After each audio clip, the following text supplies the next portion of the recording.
Okay, so here I am, back again. So yesterday I made a little video with red mottling, and today I'm going to add purple. Actually, I do red, purple, blue, and sometimes a green, depending on what the doll calls for. With the purple, you have to be even more careful than with the red to do it very, very thin. Otherwise, you have a purple doll. So I mix my own. I use some red.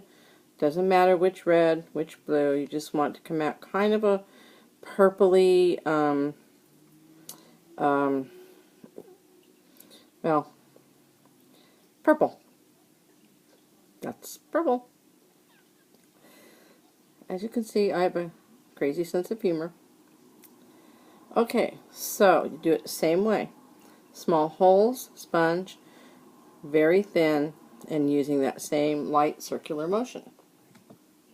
The reason I use purple and other colors is if you really look at your skin, you have more than just one color in your skin. You have reds and pinks and yellows and greens and blues, and they're all undertones, and that's why you want to do this stage very, very lightly, because this is an undertone. This is not your final blush tones that go on top of the flesh.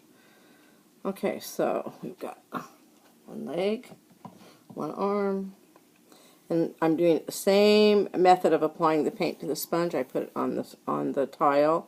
I have a different tile for each color, and I stack them with wax paper between them. And then when I use them, they're already ready. I just add thinner to them. Okay, so I'm going to finish off this purple, let it dry. I have another one in the oven baking behind me. I'm doing that light circular color. Okay, so purple, sometimes blue, sometimes green.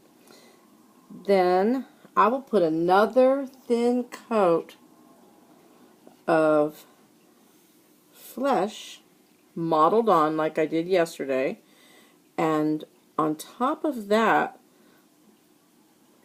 I may put another layer of very, very light red. And you just kind of have to go by what you're trying to achieve.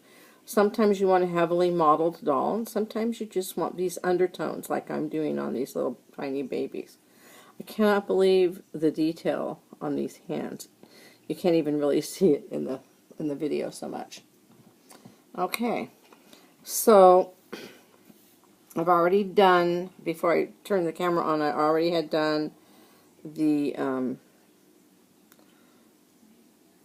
plate, and you can't really see purple and pink. What you see is the blotchiness of skin like you would see. And it's kind of hard to tell in this light because it is nighttime here in California, and so I'm working under day lamps, but the color's not showing really well. I'm more interested in method than I am color for you guys right now anyway, and you'll see the final dolls when they're done. I plan on filming as I'm working on these dolls so that I will do a whole doll, the process, with the videos. Okay, so I'm doing a shorter video today because yesterday it took 6 hours to load the 12-minute one. So I'm going to try to figure out a way to get it load them shorter. Okay, so red, then purple. If you want to add a little more blue, you can add a little more blue, and then if you want, you can add a little green. I prefer, at this point, I used to do more green modeling, but I prefer, if I want to put some green, I'll do a really, really, really thin wash. So, this is Jean. Night!